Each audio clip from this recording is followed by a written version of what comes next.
Mais c'est vrai que le terme de l'errance, en ce qui le concerne, c'est pas vain. C'est-à-dire, si on établit vraiment une liste de tous ces déplacements, c'est affolant. C'est-à-dire que non seulement les déplacements sont constants, ils sont répétés, avec toujours la même idée que quand il arrive quelque part, il a toujours le désir avant de partir de se rendre quelque part, parfois simplement comme ça selon un désir, c'est-à-dire un signe qu'il croit voir ou qu'il croit lire, et donc il essaie de transformer ce désir qu'il a de partir.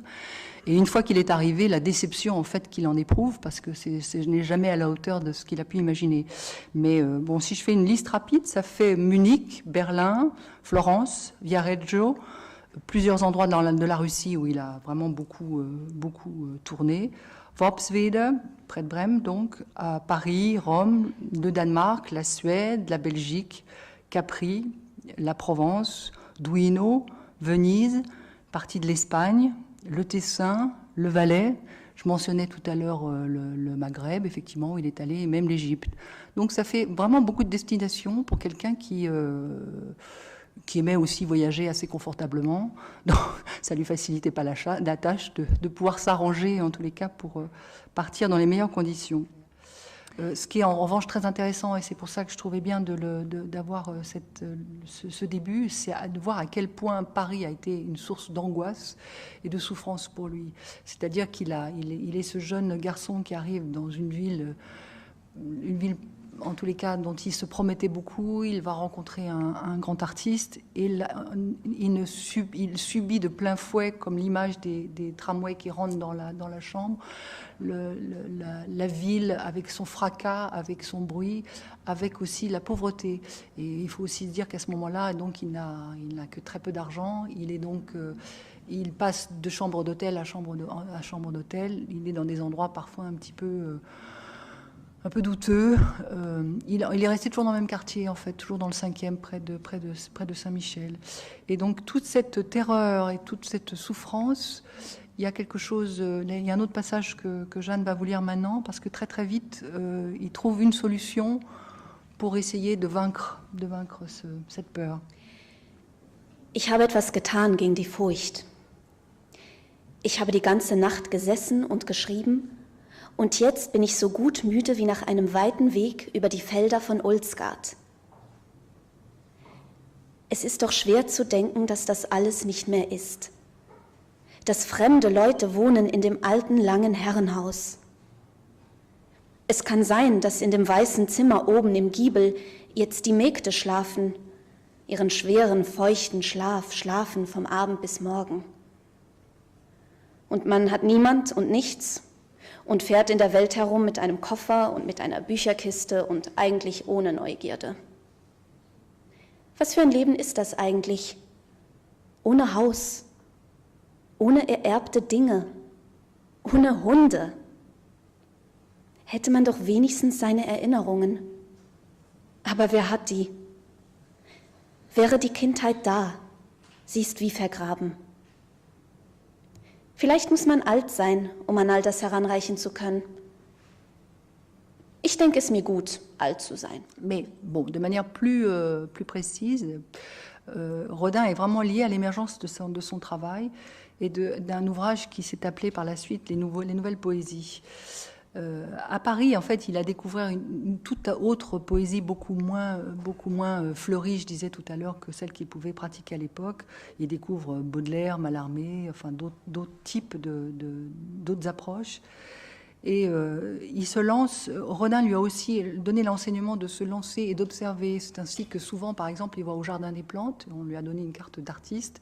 Il va s'asseoir des heures et comme un artiste qui fait des croquis, lui, il note ce qu'il voit. Et donc là, j'ai choisi 2 petits poèmes tirés de ces nouveaux poèmes qui datent de 1902 et 1903. Le premier, c'est La Panthère, et le deuxième, Le Pont du Carrousel.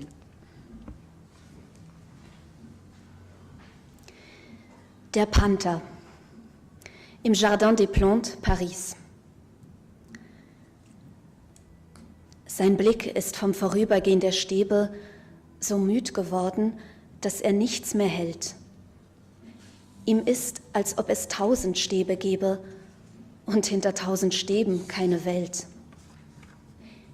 Der weiche Gang geschmeidig starker Schritte, der sich im allerkleinsten Kreise dreht, ist wie ein Tanz von Kraft um eine Mitte, in der betäubt ein großer Wille steht.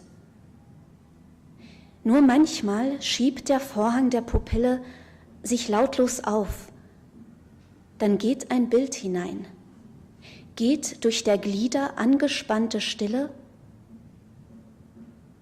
und hört im Herzen auf zu sein. À ce moment-là, c'est là où il entreprend un long voyage vers le Maghreb et ensuite vers l'Égypte. C'est juste après avoir fini la rédaction de son roman sur Malte, il se sent complètement vidé et il est à la recherche de nouvelles inspirations. Et donc c'est pour ça qu'il part. Mais contrairement à d'autres personnes qui se servent du voyage par volonté d'exotisme ou juste pour se changer les esprits, chez lui c'est tout à fait autre chose. C'est comme ce que j'ai raconté tout à l'heure pour la Russie, c'est-à-dire que c'est précédé d'une vraie d'étude de la langue, d'étude de signes. C'est-à-dire qu'il n'a pas envie d'arriver dans un endroit et de regarder juste la pyramide et d'admirer et de repartir. Et pour lui, ça doit être vraiment, il préfère avoir un but précis. Et il préfère être immergé véritablement dans la culture. Et ça peut parfois aller tellement loin qu'à un moment donné, il est en Égypte et il y a un chien jaune qui vient vers lui et qui aboie en le voyant.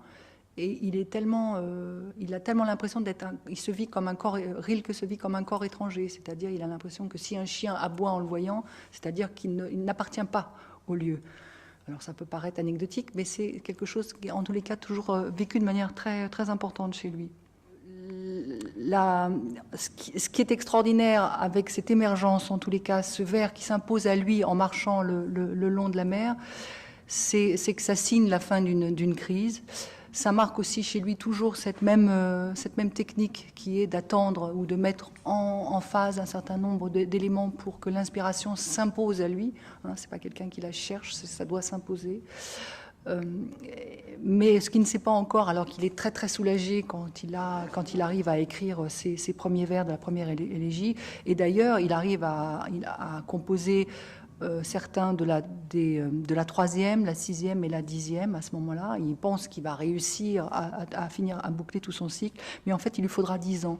Il faudra 10 ans jusqu'à ce qu'il arrive à tout finir, ce qui va être quelque chose d'extrêmement difficile pour lui à vivre. Dans les élégies, qui sont donc un cycle de poésie, il y a on trouve tous ces grands thèmes, la mort, l'enfance, la beauté, le devoir du poète, ainsi que comme toujours l'amour en tant qu'épreuve malheureuse.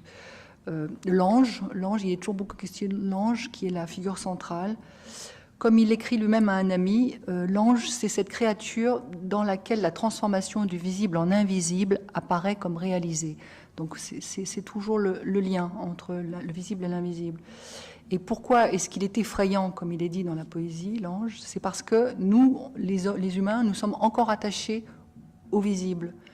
Donc la seule chose que l'humain puisse espérer, c'est, en s'approchant de l'ange, c'est d'entreprendre une ascension vers la pure existence, en fait.